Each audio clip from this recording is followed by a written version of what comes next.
Guys, my name is Palpatine Bricks, and today we'll be comparing the new Jango Fett Slave 1 UCS with the old Boba Fett Slave 1 UCS. We'll be taking a look at all the differences in terms of the colors, the minifigures, the box, and much more. Let's have a look and check it out. In this video, we've got the two different types of Slave 1s. One is the son's Slave 1 and one is the father's. So here on the right, we've got the 2014 Boba Fett Slave 1, which is the son's Slave 1.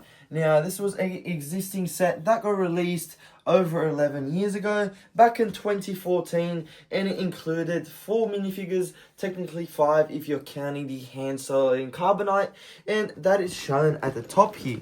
So it shows the actual model itself. It's 19 centimeters tall and it's 45 centimeters wide, and we've got Boba Fett, Han Solo in Carbonite, a Bespin guard, and as well as a Stormtrooper. That's the new Stormtrooper mold that they had back in 2014. Not many people liked that mold.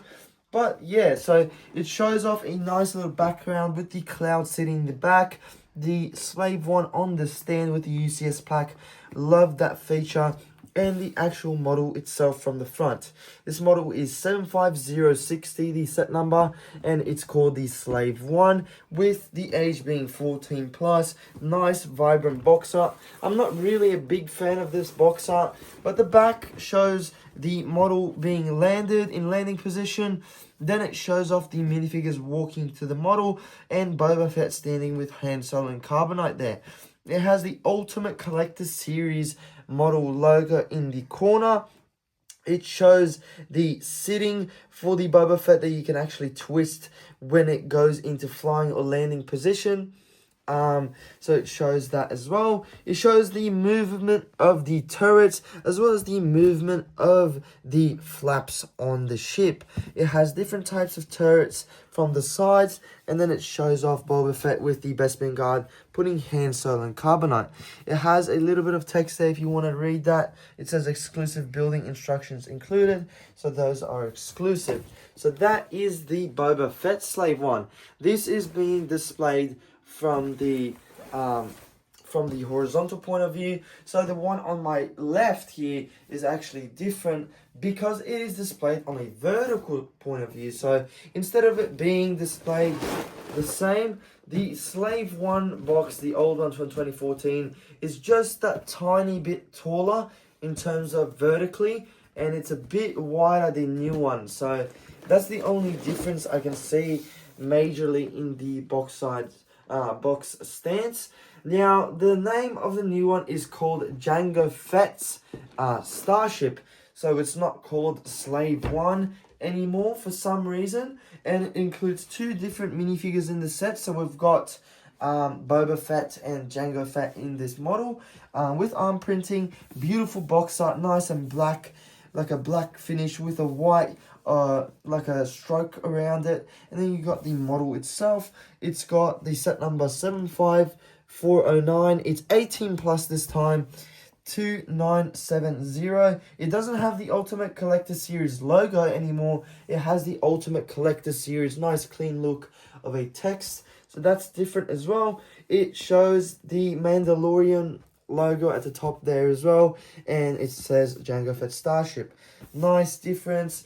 I actually do prefer the vertical in terms of this ship. I think because that ship is actually stands in a vertical position more so than a horizontal, I think this is a very good, encompassment of that model itself. Now, the back of the model shows off a different angle of the Starship itself. So it doesn't show off many of the play features per se, but it shows off the interior, where they sit, a scene from the movie which wasn't included in the other one, and the back of the model. The plaque's obviously been updated much more from the old one. It is one piece instead of being, a couple pieces. It's got the same exact stand sort of thing, and it shows the dimensions more of on a standpoint rather than a landing or sitting position. So it's 44 centimeters tall with the stand, 39 centimeters wide with the stand. So this is definitely a nice comparison in between these two models. It's been 11 years, so not a lot of changes actually in those 11 years. I think it hasn't really changed a great deal in terms of these two models. The only thing I can say is this had more minifigures because it was a more iconic ship, and it had more of those iconic minifigures that were more suited for a build in 2014 in terms of a Jango Fett Slave one, Boba Fett Slave one, rather than the Jango Fett Slave one. I think in the movies themselves, the Jango Fett Slave one just doesn't hit those factors that a lot of people had. A lot of people don't really know about the Jango Fett Slave one versus the Boba Fett Slave one being included in all those sequels in those movies. So that's basically it that I would say about these two models.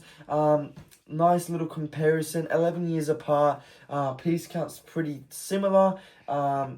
The boxes are positioned in different perspectives. One has less minifigures, and that wraps it up for this video. I mean, if you have any more questions, let me know in the comments below. Let me know what you think about these two models. Make sure to like and subscribe down below. This is the Jango Fett and Boba Fett Slave One comparison. Peace.